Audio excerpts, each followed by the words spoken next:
Sean todos muy bienvenidos a revisar la agenda económica PM de este martes, que muestra que las bolsas en general cayeron bastante más este día que el lunes, luego de que comenzara el enorme conflicto bélico en el Medio Oriente que involucra a Irán, a Israel, a Estados Unidos y también a los países en torno a esa zona del mundo. Por ejemplo, les cuento que en Europa la bolsa de Madrid cayó casi 5%, la de Frankfurt, el DAX, 3,44%, el Eurostoxx, que es un índice que agrupa las principales acciones del viejo continente, también cayó casi 3,60%.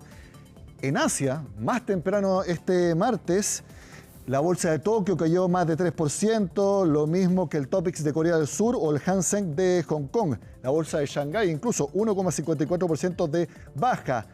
¿Qué es lo que pasó en Nueva York? Más o menos igual que el lunes.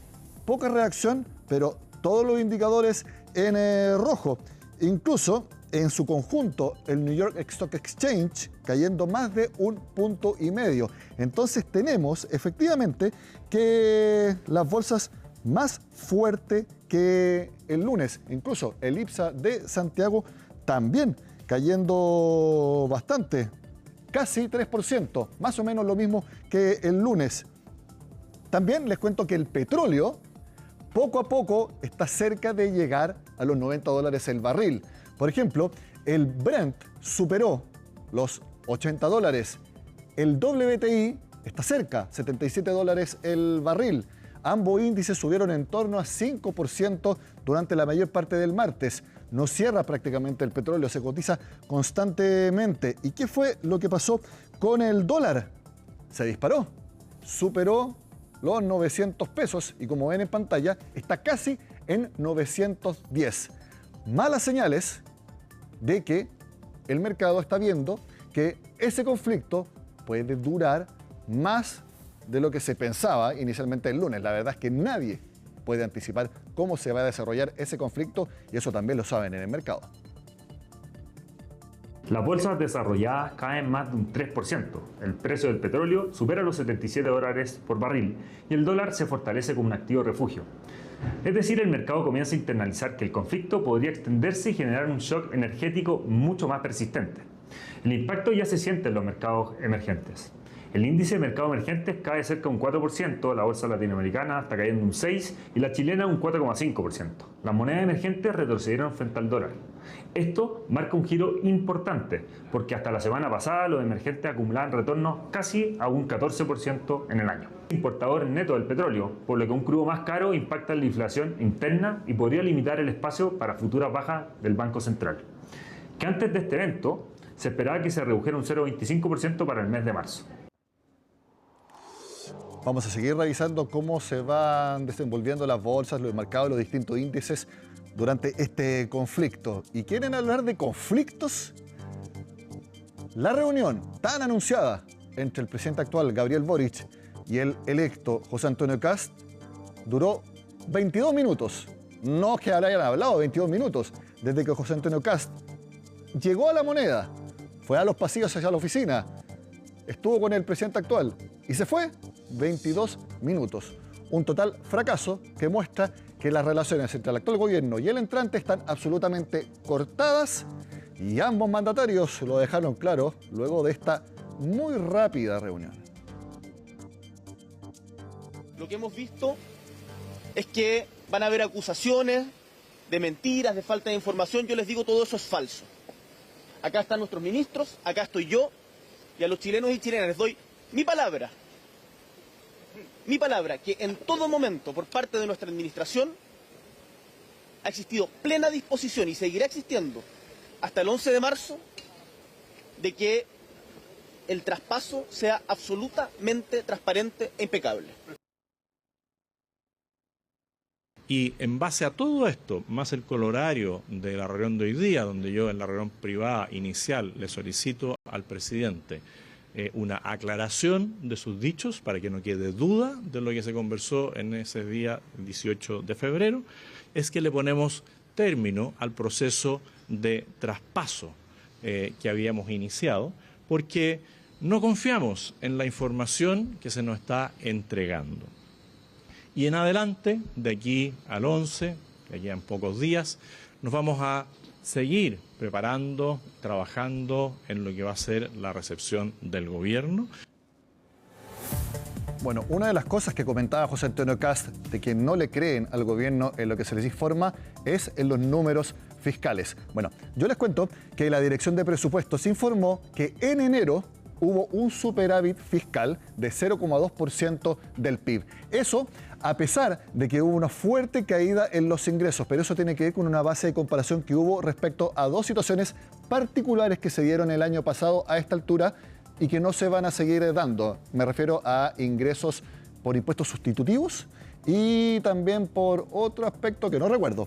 Pero el punto es que, a pesar de que hubo esa caída de ingresos, de todas maneras hubo un superávit fiscal en enero. Esto es importante porque recordemos que el déficit fiscal efectivo de 2025 fue 2,8% del PIB. Precisamente este martes, el actual ministro de Hacienda, una semana antes de dejar su cargo, defendió el manejo fiscal de la actual administración. El déficit fiscal promedio de nuestra administración fue 1,7 puntos del PIB. De la administración anterior, 4,9 puntos del PIB, por supuesto influenciado en parte importante por la pandemia. Y de la administración anterior, 2,3 puntos del PIB.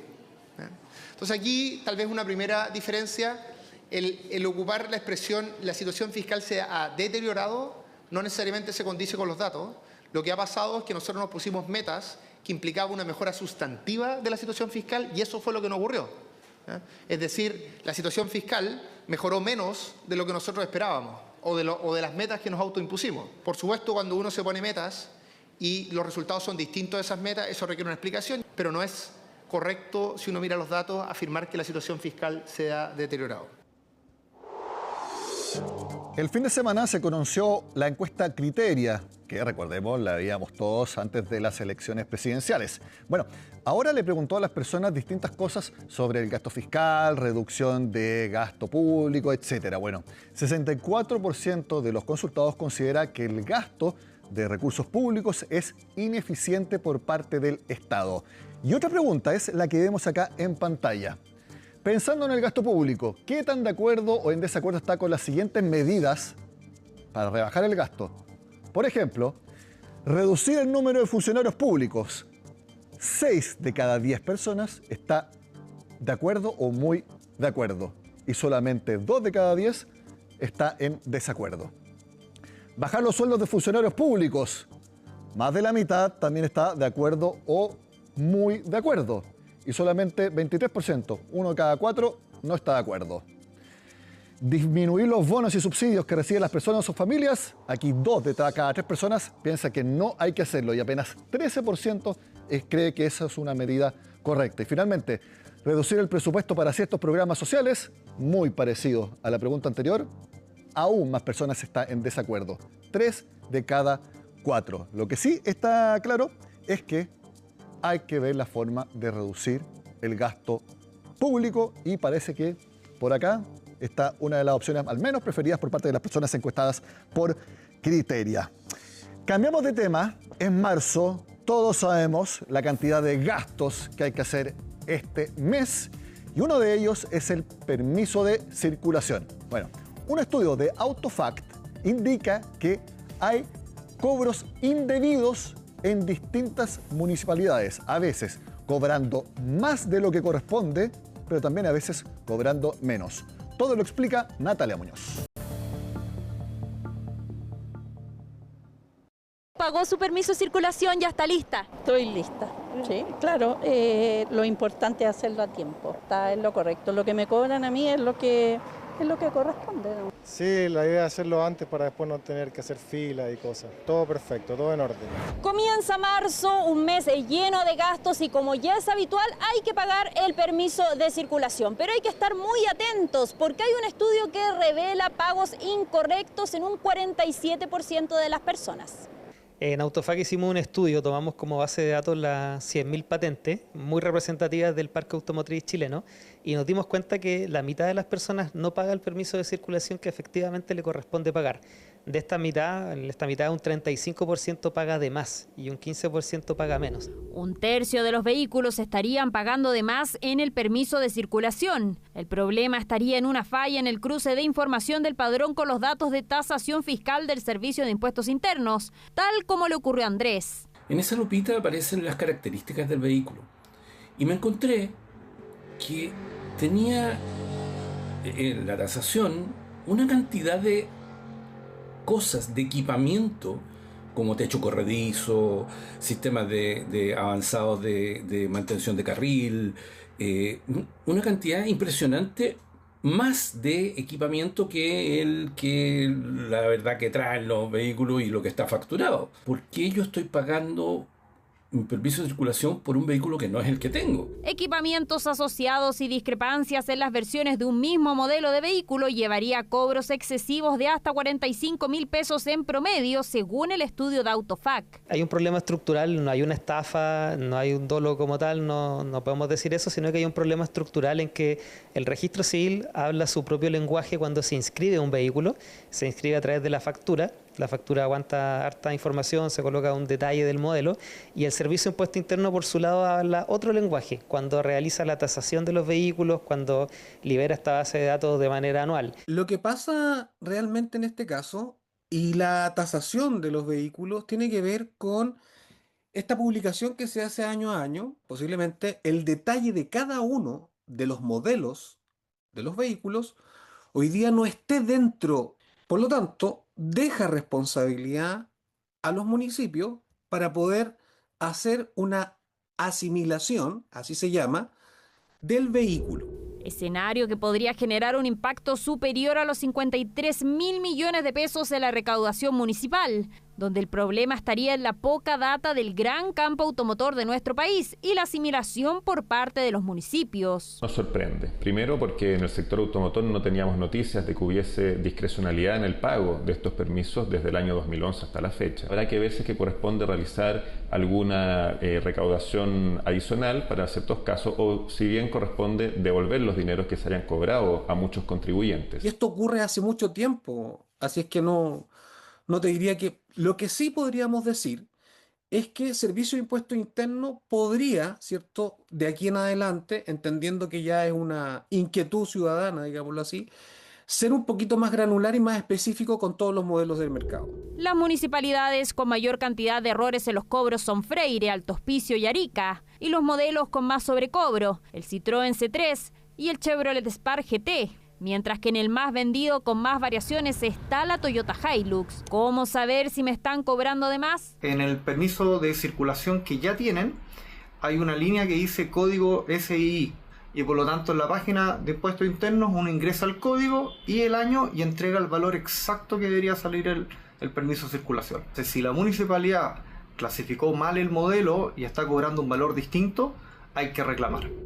Además, los contribuyentes pueden revisar en el sitio de autofac.cl si es que su vehículo está con la tasación correcta, ya que de acuerdo con la estimación del estudio, más de 1,7 millones de vehículos podrían haber registrado un mayor cobro el año pasado.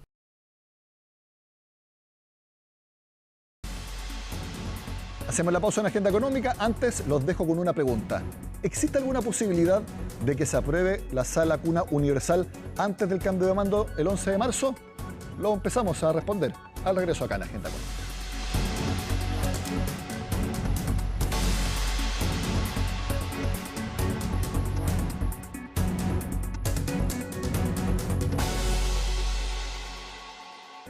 Hasta último momento, el gobierno intenta que el proyecto de sala cuna universal sea aprobado antes del 11 de marzo. Al menos hasta ahora todo indica que eso no será posible. Queremos saber si es que existe la opción o esto ya queda definitivamente para el futuro gobierno. Lo analizamos junto al senador de la UDI, Gustavo Sangüesa, que también es integrante de la Comisión de Mujer y Equidad de Género. Lo vemos en pantalla. Senador, gracias por estar en Agenda Económica. Muy buenas tardes, Nicolás. Gracias por la invitación y poder aclarar los temas sobre sala cuna, porque aquí hay verdades a medias que ha dicho el gobierno y que es importante poder aclararlas. Y ya que estamos aclarando, esta entrevista nosotros la estamos grabando a las 4 de la tarde con 20 minutos. Lo digo porque quiero preguntarle, Hasta este momento, ¿el gobierno ingresó las indicaciones al proyecto de Sala Cuna Universal? Esa es una de las verdades que había que aclarar. No han ingresado indicaciones al proyecto de Sala Cuna, entonces este emplazamiento que hace el presidente de la República en reiteradas ocasiones, diciéndole a nuestro sector político que avancemos en el proyecto de Sala Cuna, finalmente queda desdicho desde el minuto en que el gobierno aún no ingresa indicaciones al proyecto. Lo que hicieron hoy día, hace poco rato, es colocarle discusión inmediata al proyecto, pero sin dar a conocer cuáles son las indicaciones que estarían ingresando. Uno desde fuera piensa a qué se le pone discusión inmediata si no se ha presentado lo que tiene que discutirse inmediatamente. Por eso decía yo que era importante poder aclararla. Como tú has dicho, Nicolás, ¿a qué le están colocando discusión inmediata? A la propuesta que viene desde la Comisión de Trabajo, donde existe claridad de que no hay consenso en cómo viene el proyecto, y donde también el mismo gobierno, a través de diferentes ministros, ha anunciado que se ingresarían indicaciones. Incluso el presidente ocupó la palabra que estaban consensuadas. Entonces, creo que hoy, los propios hechos hoy día grafican claramente que no se ha dicho la verdad y que en fondo aquí se ha creado una expectativa sobre lo que va a pasar. Nosotros, desde mi condición como presidente de la Comisión de Educación, lo colocamos en tabla para mañana este proyecto, así que vamos a ver si el gobierno va a llegar ahí con alguna propuesta concreta de indicaciones o tendremos que seguir avanzando con lo que está o abrir un plazo de indicaciones para que también los senadores puedan ingresar indicaciones. Legislativamente todavía hay tiempo tanto para presentar las indicaciones, usted lo mismo acaba de decir que se puede hacer en la Comisión de Educación, y para que también pase por las distintas etapas legislativas que quedan, de pronto en el Senado, pero después tiene que volver a la Cámara de Diputados. Eventualmente pueden haber algunos aspectos que tengan que verse en comisiones mixtas. ¿Hay espacio para hacerlo antes del 11 de marzo? Sinceramente, Nicolás, es imposible. Y el presidente, habiendo sido 2 periodos, o sea, 8 años diputado, tiene claridad de cómo son los tiempos legislativos. Esto, aunque existiera absoluto consenso en el proyecto de ley, es prácticamente imposible. Estamos en el primer trámite legislativo. Todavía tiene que salir de la Comisión de Educación, tiene que ir a la Comisión de Hacienda, tiene que ir a sala para ser votado. Después pasa a la Cámara de Diputados, donde tendría que pasar por la Comisión de Trabajo, por la Comisión de Educación y por la Comisión de Hacienda. Y finalmente votarse en la sala de la Cámara de Diputados. Si no hubiese ninguna modificación, ahí podría pasar a ley. Pero todos sabemos que legislativamente vamos a funcionar hoy día martes y mañana miércoles. El próximo martes hay un proceso que en la sala del Senado es el minuto en que se despiden aquellos senadores que dejan el Senado, y el día miércoles es el cambio de mando. Entonces, si uno lo mira en la línea de tiempo, es prácticamente imposible que este proyecto pueda ser aprobado antes del 11 de marzo, y creo que el gobierno tiene la certeza y la claridad de que es imposible, y el presidente, además, habiendo sido diputado durante 2 periodos, también tiene claridad de que eso no puede ocurrir. Senador, en concreto, ¿cuáles son los reparos que tiene la UDI al proyecto actual de Sala Cuna? Nosotros hicimos una propuesta concreta de indicaciones a este proyecto. O sea, si el gobierno hubiese tenido la voluntad de avanzar en este proyecto, efectivamente nosotros en el mes de enero hicimos una propuesta con las indicaciones redactadas, principalmente para que el Ejecutivo pudiese tomarlas, hacerlas suyas, y si las presentaba, este proyecto podría haber sido aprobado durante el mes de enero, a lo menos en la Comisión de Educación del Senado. Nosotros tenemos las aprehensiones que tenemos, tienen que ver con que en el artículo 203 todavía el Ejecutivo deja ciertas reglamentaciones en el empleador. Nosotros lo que decimos es que si esto va a ser parte de la seguridad social de nuestro país, el responsable es el Estado de Chile. Entonces, estas obligaciones que se dejan, por ejemplo, en un artículo dice el empleador tendrá que entregar la lista de Sala Cuna a los trabajadores. Nosotros decimos, ese listado tiene que entregarlo y proveerlo el Estado, no es el empleador el que tiene que hacerse responsable. Esos pequeños detalles son los que han ido parando este proyecto. Y lo otro, que el gobierno se niega a que pueda existir copago. Hoy día no tenemos claridad que la oferta que existe de salas cuna pueda, que entrega el Estado a través de Junji, Integra, BTF, pueda permitir tener toda la oferta necesaria para esta posible demanda que llegaría una vez que se apruebe este proyecto. Por eso es importante para nosotros que participen los privados. Y lo que no estamos de acuerdo es que sea solamente la tarifa que defina el Estado la que se aplique y no pueda existir copago en aquellos jardines, salas cunas que entregan un servicio diferenciado, porque los propios padres quieren acceder a otro lugar, negándosele la libertad finalmente para que puedan elegir la sala cuna donde quieren llevar a sus niños. A su juicio, ¿estos argumentos son suficientes para rebatir a quienes dicen que lo que está haciendo la UDI y la actual oposición es simplemente no darle la posibilidad al gobierno saliente de Gabriel Boric de decir que aprobaron en su gobierno la sala cuna universal? Desde la Comisión de Educación que me ha tocado presidir este año, en el mes de enero solamente aprobamos 3 proyectos de educación. El trabajo que se hizo con el ministro Cataldo fue durante más de 2 años que trabajamos el proyecto de convivencia escolar. Trabajamos el proyecto de nueva educación pública que modifica el funcionamiento de los SLEP. Trabajamos y sacamos adelante un proyecto muy anhelado por los profesores, que es el de titularidad. Entonces, cuando existe voluntad y existe el trabajo que se debe hacer desde el punto de vista técnico para llegar a un acuerdo político, las cosas avanzan de buena manera. Pero no nos olvidemos que este proyecto lleva 4 años en manos de este gobierno. Recién el año 2024, o sea, 2 años después de iniciado el gobierno, recién se ingresa una indicación sustitutiva. Este proyecto llegó ahora a fines de noviembre del 2025 a la Comisión de Educación del Senado. Entonces, creo que los hechos muestran claramente que aquí el gobierno se farrió la posibilidad de haber podido llegar a un acuerdo y a un consenso en un proyecto tan importante para Chile, que es una de las discriminaciones que existen hacia la mujer que están ratificadas en la ley. Hay 2 elementos en nuestro país que por ley existe una discriminación hacia la mujer. Uno está radicado en la sociedad conyugal, donde por defecto la ley dice que en la administración de bienes es el hombre el que administra la sociedad conyugal, que también es un proyecto que me tocó trabajar a mí siendo presidente de la Comisión de Mujer para poder avanzar. Hoy día está en la Comisión de Constitución, esperamos que salga prontamente porque eso es algo que no podemos seguir permitiendo como sociedad, como chilenas y chilenos.